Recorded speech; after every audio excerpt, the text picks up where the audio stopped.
Hey everybody, welcome back. Just going to do a little unscripted switch discussion here. So in the SNHU CYB310 course, there's some project files, and I have one of them open called Project 1 Stepping Stone. I started all the nodes, I showed the interfaces a while, and I drew some circles to represent the VLANs that these switches are carrying.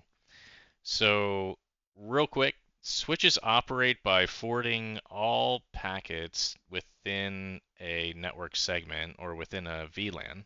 A VLAN is a virtual local area network. It is something that happens at layer 2, and it is a way to tag traffic um, so that you can separate the traffic. And then um, routers are what are used to route traffic between those broadcast domains. So switches carry traffic at layer 2, routers go up a layer to layer 3 to then do inter-VLAN routing. So in GNS3, these particular switches, they're rather simple. You can just right-click and hit configure, and pull up this window. You can see that all the ports on this particular sales switch are in VLAN 10. To change the VLAN configuration on a port, you can just double-click the port.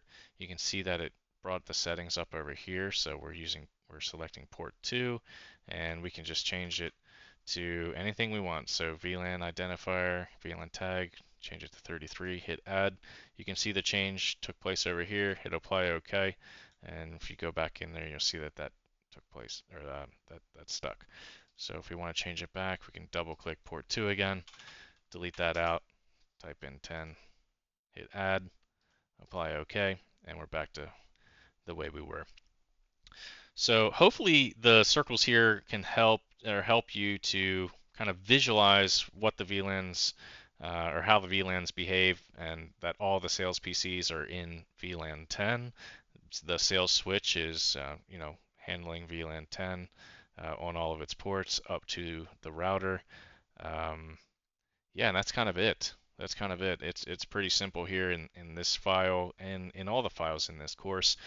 Real world scenarios, you might have a network closet switch on, the east side of your building on the second floor, and there may be, some human resources folks, some project management folks, and maybe some various administrative personnel over on that end of your building, and they're not all in the same network or VLAN.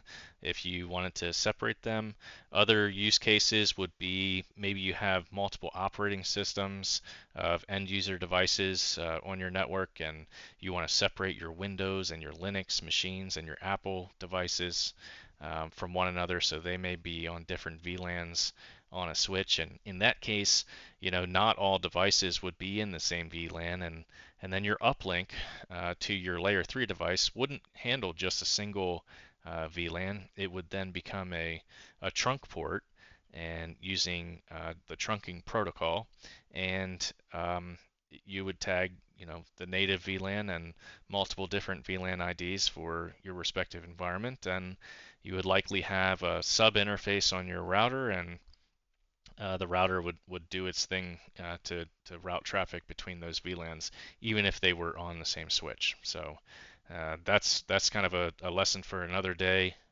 That's more layer 3 oriented, but just wanted to give a real world scenario ideas there. Okay, thanks all. That's the GNS3 switch basics.